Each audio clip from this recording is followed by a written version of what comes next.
Hello friends, అందరికీ నమస్కారం. Welcome to own business Guru channel. సొంతంగా వ్యాపారం చేయాలనుకుంటున్నారా? మీకంటూ స్వతంత్రంగా వ్యాపారంలో రాణించాలని భావిస్తున్నారా? ఏ వ్యాపారం చేస్తే బాగుంటుంది అనే డైలమాలో ఉన్నారా? అలాంటి వారి కోసమే ఈ ఓన్ బిజినెస్ గురు ఛానల్. మార్కెట్లో కొత్త రకం వ్యాపారాలు, marketing techniques, innovative business thoughts, digital promotion సలహాలు, నిపుణులు అధికారుల సూచనలు, రిజిస్ట్రేషన్స్, ఇలాంటి అన్ని వ్యాపార వివరాలు ఒకే వేదికలో తెలియజేస్తున్నాం. అదే ఓన్ బిజినెస్ గురు ఛానల్ ద్వారా. మరి ఈరోజు కొత్త వ్యాపారం గురించి తెలుసుకుందాం. హలో ఫ్రెండ్స్, అందరికీ నమస్కారం. ఈరోజు ప్రాన్స్ అలాగే ఫిష్ హోల్సేల్ బిజినెస్ గురించి తెలుసుకుందాం. నాన్ వెజ్ అంటే ఇష్టం లేని వారు ఎవరుంటారో చెప్పండి. నాన్ వెజ్ చాలామంది ఇష్టంగా తింటారు. ఇక ఆదివారం వచ్చిందంటే ఆ గుమగుమలు మామూలుగా ఉండవు. సో నాన్ వెజ్లో ఎక్కువ మంది చికెన్, మటన్, చేపలు, ప్రాన్స్ని ఇష్టంగా తింటారు. సో సండే మార్కెట్ లేదా డైలీ మార్కెట్కి వెళ్ళి తెచ్చుకుంటారు చాలామంది. రిటైల్గా కూడా వీటిని కొనుగోలు చేస్తూ ఉంటారు. ఇప్పుడు టౌన్ సిటీల్లో మార్ట్ లాంటివి చాలా వచ్చేసాయి. ముఖ్యంగా చెప్పుకోవాలంటే చికెన్, మటన్ షాపులు ఎప్పటి నుంచో ఉన్నాయి. కానీ ఇప్పుడు వీటిని ముఖ్యంగా ప్రాన్స్ని, ఫిష్ని చాలా వరకు మార్ట్ లాంటివి స్టార్ట్ చేసి వీటిలోనే అమ్ముతూ ఉన్నారు. సో ఫ్రిజర్లో పెట్టడం, వాటిని క్లీన్ చేసి ఎప్పుడు ఎవరికి ఎంత కావాలంటే వాటిని అమ్ముతూ ఉన్నారు. సో గతంలో చికెన్ అలాగే మటన్ షాపుల్లో కూడా వీటిని అమ్మేవారు. కానీ ఇప్పుడు మీట్ కట్స్ చాలా వరకు షాప్స్ వచ్చేసాయి. మరి ఇవన్నీ రిటైల్లో బిజినెస్ చాలా బాగా చేస్తూ ఉన్నాయి. వీటికి సప్లై ఎక్కడి నుంచి వస్తుంది అనేది చూసుకుంటే హోల్సేల్గా వీరు వీటిని కొనుగోలు చేస్తారు. సో మన బిజినెస్ కాన్సెప్ట్ ఇదే. ఇలా మనం ప్రాన్స్ని, ఫిషెస్ని హోల్సేల్గా అమ్మడం అనే బిజినెస్ గురించి ఈరోజు తెలుసుకుందాం. మనం ఈ వ్యాపారం ఏ విధంగా స్టార్ట్ చేయాలి, దీనికి అసలు రిజిస్ట్రేషన్ ప్రాసెస్ ఏముంటుంది, ఎలాంటి ప్లేస్ని మనం ఎంచుకుంటే బాగుంటుంది, ఇవన్నీ కూడా ఈ వీడియోలో మనం తెలుసుకుందాం. మనం ముందుగా ఎక్కడి నుంచి దీన్ని స్టార్ట్ చేసుకోవాలనేది చూసుకోవాలి. సో కొంచెం పెద్ద టౌన్లో దీన్ని స్టార్ట్ చేసుకున్నట్లయితే బిజినెస్ బాగా ఉంటుంది. ఇక అర్బన్ టౌన్, సిటీస్ ఎక్కడైనా దీన్ని స్టార్ట్ చేసుకోవచ్చు. కొంచెం జనాభా ఉన్న ప్రాంతాల్లో స్టార్ట్ చేసుకున్నట్లయితే బిజినెస్కి అయితే చాలా వరకు గ్రోత్ కనిపిస్తూ ఉంటుంది. ఇక ఓన్గా రిజిస్ట్రేషన్ అయితే చేసుకోవాల్సి ఉంటుంది. ఒక కంపెనీ నేమ్ అనుకొని సో దాంతో రిజిస్టర్ చేసుకోవాలి, ఒక ఫామ్ నేమ్గా. ఇక దానికి కూడా మీరు పర్ఫెక్ట్గా నేమ్ని అయితే సెలెక్ట్ చేసుకోవాల్సి ఉంటుంది. ఇప్పటివరకు ఎవరో పెట్టుకుంది 100 గజాల వరకు మనకి ఒక సైట్ లాంటిది, ఒక షాప్ లాంటిది తీసుకోవాల్సి ఉంటుంది. ఎందుకంటే వీటిని స్టోర్ చేస్తూ ఉంటాం కాబట్టి. తీసుకొచ్చిన తర్వాత మనకు కావాల్సినటువంటి ఈ యొక్క వస్తువులు చూసుకున్నట్లయితే కేవలం మనం చికెన్, మటన్ కాకుండా రొయ్యలు, చేపలు మాత్రమే అమ్ముతూ ఉంటాం. సో కాబట్టి వీటిని ఐస్ అనేది చాలా ముఖ్యం కాబట్టి మనకి కూల్ స్టోర్ బాక్సులు అయితే కావాలి.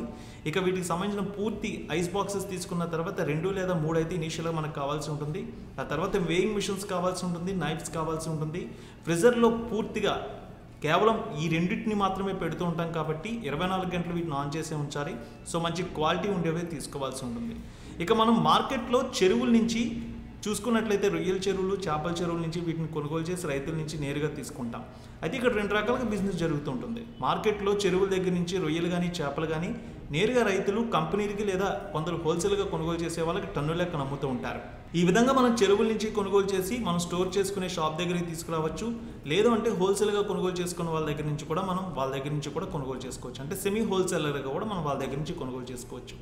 అయితే వీటిని ఎక్కడి నుంచి మనం కొనుగోలు చేయాలనేది ఒకసారి చూసుకున్నట్లయితే మనకి దగ్గర ఉండే ప్రాంతాలు ఏంటనేది మనం చూసుకోవాలి. లేదంటే ప్రయారిటీగా చూసుకుంటే 70% ఇక్కడి నుంచే మనకి సేల్ అయితే అవుతూ ఉంటాయి. అవి ఉభయ గోదావరి జిల్లాలు, పశ్చిమ గోదావరి అలాగే తూర్పు గోదావరి జిల్లాలో చూసుకున్నట్లయితే ఈ చేపల చెరువులు, రొయ్యల చెరువులు సాగు ఎక్కువగా ఉంటుంది. నెల్లూరు సైడ్ కూడా ఎక్కువగా సాగు ఉంటుంది చేపల చెరువులకి. ఆకివీడు, భీమవరం, పాలకులు, నర్సాపురం, ఏలూరు ఈ ప్రాంతాల్లో చేపల చెరువులు, రొయ్యల చెరువులు సాగు అయితే చాలా ఎక్కువగా ఉంటుంది. అక్కడి నుంచి మనం వీటిని కొనుగోలు చేసుకోవచ్చు. సో మెయిన్ ఎక్కువగా చూసుకున్నట్లయితే రొయ్యలు ఈ ప్రాంతం నుంచే వస్తాయి. సో మనం రొయ్యలు చూసుకున్నట్లయితే కౌంట్ ప్రకారం అయితే మనం ఇక్కడికి మనం కొనుగోలు చేసి తీసుకుంటాం. నెల్లూరు నుంచి కూడా అక్కడ ఆక్వా రైతుల నుంచి హోల్సేల్గా మనం చేపలు అయితే కొనుగోలు చేసుకోవచ్చు. సో మనం ఈ బిజినెస్ చూసుకున్నట్లయితే ఏ ప్రాంతంలో స్టార్ట్ చేస్తున్నామో చూసుకొని దగ్గర ఉండే ప్రాంతాల నుంచి మనం కొనుగోలు చేసుకోవడం బెటర్. దీనివల్ల మనకు ట్రాన్స్పోర్ట్ ఖర్చు కూడా తగ్గుతూ ఉంటుంది. అయితే మనం చేపల చెరువు నుంచి కానీ, రొయ్యల చెరువు నుంచి కానీ ఈ యొక్క సరుకుని పట్టిన తర్వాత ఐస్ బాక్సుల్లో పెట్టి నగరంలో ఉండే ఫిష్ మార్కెట్లకి అలాగే రొయ్యల మార్కెట్లకి సంబంధించిన బిజినెస్ చేసే వాళ్ళకి తీసుకువెళ్ళి అమ్మవచ్చు. ఇలా మనం ఎక్కడ స్టార్ట్ చేసుకున్నా అక్కడ ఉండేటటువంటి రిటైల్ షాపులన్నిటికీ కూడా మనం హోల్సేల్గా ఇవ్వచ్చు. ఇక్కడ మనకి ఫిష్ కానీ, ఫ్రాన్స్ కానీ ఒక 5 రోజుల వరకు ఈజీగా స్టోర్ చేసుకొని మనం సేల్ చేసుకోవచ్చు అనుకున్నట్టు మాత్రమే వాటిని కొనుగోలు చేసుకోవాలి. ఎందుకంటే ఎక్కువ స్టాక్ని మనం స్టోర్ చేసుకోలేం, క్వాలిటీ కూడా తగ్గిపోతూ ఉంటుంది కాబట్టి 4 నుంచి 5 రోజుల్లో సేల్ అయ్యే విధంగా మనం కొనుక్కోవాల్సి ఉంటుంది. అంటే 100 కేజీలు, 200 కేజీలు ఈ విధంగా మనం మేనేజ్ చేసుకుని ఎంత కొన్నామో దాన్ని ఎంత సేల్ చేసామనేది చూసుకొని దాన్ని బట్టి కొనుక్కోవడం బెటర్. సో ఎక్కడ కూడా ఈ యొక్క ఐటెంని ఒక 1 వీక్ వరకు స్టోర్ చేసుకున్నా ఈ బాక్సుల్లో పెట్టి కూలింగ్ అనేది ఎక్కడ తగ్గకుండా మేనేజ్ చేసుకోవాల్సి ఉంటుంది. ఒకవేళ కనుక కూలింగ్ తగ్గిపోయి ఈ యొక్క పదార్థం చెడిపోయినట్లయితే మిగిలిన పదార్థం కూడా నాన్ వెజ్ ఐటమ్ అంతా పోవడం జరుగుతుంది. సో ఇక్కడ చాలా జాగ్రత్తగా మనం మేనేజ్ చేసుకోవాలి. 4 నుంచి 5 రోజుల వరకు ఉన్నట్లయితే క్వాలిటీ అయితే చాలా బాగుంటుంది. ఇక మనకి ఎలాంటి కటింగ్స్ ఉండవు కాబట్టి వాటిని ఈ వేయింగ్ మెషిన్లో వేసి ఆ యొక్క కొలత దానికి సంబంధించినటువంటి వేయింగ్ చూసుకొని దాన్ని మనం ప్యాక్ చేసి షాప్స్కి ఇవ్వడం అయితే జరుగుతుంది. కొంతమంది 10 కేజీలు అడుగుతారు, కొంతమంది 20 కేజీలు అడుగుతారు. ఈ విధంగా మనం ప్యాక్ చేసి షాప్కి అయితే ఇచ్చేసుకోవచ్చు. అయితే ఈ బిజినెస్కి మనకి ఇన్వెస్ట్మెంట్ ఎంత అనేది చూసుకున్నట్లయితే మినిమం 3 నుంచి 4 లక్షల రూపాయలు ఇన్వెస్ట్మెంట్ అయితే అవుతుంది. ఇక కొందరు షాపుల వాళ్ళు క్రెడిట్ కూడా అడుగుతుంటారు, ఎందుకంటే మళ్ళాగా కొందరు బిజినెస్ చేస్తూ ఉంటారు, వాళ్ళు కూడా క్రెడిట్ ఇస్తూ ఉంటారు. సో రిటైల్గా చేసే వాళ్ళు క్రెడిట్ అయితే అడుగుతుంటారు. సో కొంతమందికి క్రెడిట్ అయితే ఇచ్చుకోవాల్సి ఉంటుంది. సో వాళ్ళు మన దగ్గర కొనేదాన్ని బట్టి మనకి రీపేమెంట్ చేసేదాన్ని బట్టి క్రెడిట్ అయితే ఇచ్చుకోవడం బెటర్. ఇక మన షాప్కి రెంటు, అడ్వాన్సు, అలాగే ఐస్ బాక్సులు, ఫ్రిజర్ బాక్సులు ఇవన్నీ కూడా మనం కొనుగోలు చేసుకోవాల్సి ఉంటుంది. మొత్తం అన్ని కలిపి 4 లక్షల రూపాయల వరకు ఇనీషియల్గా పెట్టుబడి అయితే అవుతుంది. ఇక వేరే ప్రాంతాల వారు మిమ్మల్ని కాంటాక్ట్ అయ్యి హోల్సేల్గా మాకు కావాలని అడిగినా వాళ్ళకు కూడా మీరు ట్రాన్స్పోర్ట్ ద్వారా ఈజీగా పంపించవచ్చు. సో వేరే ప్రాంతాల వారు అడుగుతూ ఉన్నారంటే మీరు వాళ్ళకి ట్రాన్స్పోర్ట్ ఉందా లేదా అనేది చూసుకొని దానికి సంబంధించి మీరు కూడా వాళ్ళకి ప్యాక్ చేసి పంపించవచ్చు. సో థర్మాకోల్ బాక్సెస్లో ఫ్రీజ్ చేసిన అన్నీ కూడా ఎన్ని కావాలంటే అన్ని, ఎన్ని కేజీలు కావాలంటే అన్ని కేజీలు మనం ఈజీగా పంపించుకోవచ్చు. సో మార్కెట్లోకి మన నేము బ్రాండ్ వెళ్ళాలి. ఈ విధంగా సోషల్ మీడియాను ఉపయోగించి కూడా మనం మార్కెట్లోకి వెళ్ళొచ్చు.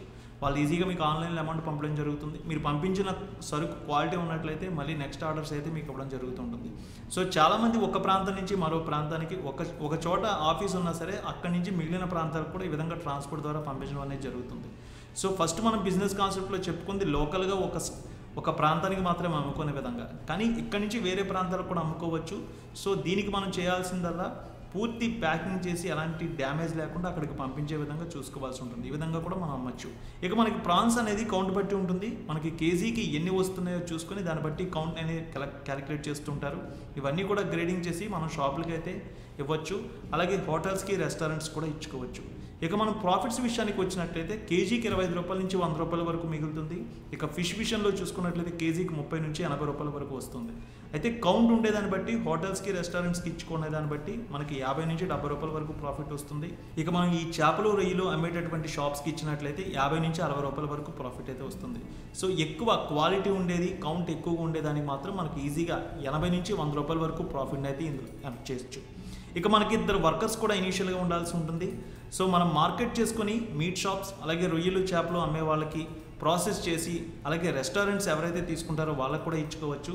ఈ విధంగా మార్కెట్ చేసుకున్నట్లయితే బిజినెస్ చాలా బాగా రన్ అవుతుంది. ప్రయారిటీ అనేది ముందు షాపుల వాళ్ళకి ఇచ్చుకోవాలి. సో ఆ తర్వాత రెస్టారెంట్స్కి ఇచ్చుకున్నట్లయితే బిజినెస్ అద్భుతంగా జరుగుతుంది. ఇక ఈ ప్రాఫిట్స్ విషయంలో మనకి ఖచ్చితంగా ఇంతే వస్తుందని చెప్పలేం. బిజినెస్ ఎంత చేస్తే అంత బాగుంటుంది. సో దాదాపు నెలకు అన్ని ఖర్చులు పోను 30,000 వరకు ఈజీగా మన ఈ యొక్క ప్రాంతంలో ఉండి సంపాదించుకోవచ్చు. అయితే ఈ బిజినెస్ని మీరు సోషల్ మీడియా ద్వారా కూడా మార్కెట్ చేసుకొని డెవలప్ చేసుకోవచ్చు. సో మీరు ఎక్కడ ఉన్నారో దాన్ని బట్టి లోకల్గా ఉండేటటువంటి వాళ్ళతో మీరు మాట్లాడి హోల్సేల్గా ఎంత ప్రైస్కి మీరు ఇస్తున్నారనేది కూడా తెలియచేయవచ్చు. మీ దగ్గర ఎంత క్వాలిటీ స్టాక్ ఉంటుందనేది కూడా ఈజీగా వాళ్ళు చూస్తారు. సో 2-3 రోజులు నిల్వ ఉండే స్టాక్ టేస్ట్ ఒక విధంగా ఉంటుంది, 10 రోజులు నిల్వ ఉండే స్టాక్ టేస్ట్ ఒక విధంగా ఉంటుంది. సో ఈ డిఫరెన్స్ అనేది కూడా మీ దగ్గర నుంచి కొనుక్కునేవారు ఈజీగా చూస్తూ ఉంటారు. అందుకే ఇనీషియల్గా కొంచెం తక్కువ సరుకే తీసుకొని వాటిని మొత్తం అమ్ముకున్న తర్వాత బిజినెస్ని మరింత డెవలప్ చేసుకొని స్టోర్ చేసుకోవడం బెటర్. ఇక కేవలం మనం హోల్సేల్గా తీసుకొచ్చి షాపులకు ఇవ్వడమే ఈ బిజినెస్ కాన్సెప్ట్. ఒకవేళ మనం ఇంకా ఇన్వెస్ట్మెంట్ పెట్టుకోగలం, ఇంకా స్తోమత ఉందనుకుంటే, దీన్ని యూనిక్గా స్టార్ట్ చేసుకోవాలనుకుంటే మాత్రం ప్యాకింగ్ చేసుకోవచ్చు, గ్రేడింగ్ చేసుకోవచ్చు. వాటిని రెస్టారెంట్స్, షాప్స్, అలాగే మిగిలిన వేరే జిల్లాలకు కూడా పంపించే విధంగా కూడా దీన్ని మార్కెట్ చేసుకోవచ్చు. సో ఇదంతా కూడా కొంచెం ఇన్వెస్ట్మెంట్, భారీ ఇన్వెస్ట్మెంట్తో కూడుకున్న వ్యవహారం. అయితే మనం చెప్పుకున్న బిజినెస్ కాన్సెప్ట్ మాత్రం 4 లక్షల రూపాయల లోపు అయితే ఈ బిజినెస్ అయితే చేసుకోవచ్చు. ఒకవేళ మనం ఇప్పుడు చర్చించుకున్న బిజినెస్ గురించి అయితే 20 నుంచి 25 లక్షల రూపాయల వరకు ఈజీగా అవుతుంది. సో స్టేట్ వైడ్ మొత్తం అంతా కూడా మీరు ప్యాక్ చేసి ఈ విధంగా పంపించుకోవచ్చు. సో చూసారుగా ఫ్రెండ్స్, ఇది ప్రాన్స్ ఫిష్ బిజినెస్ ఐడియా.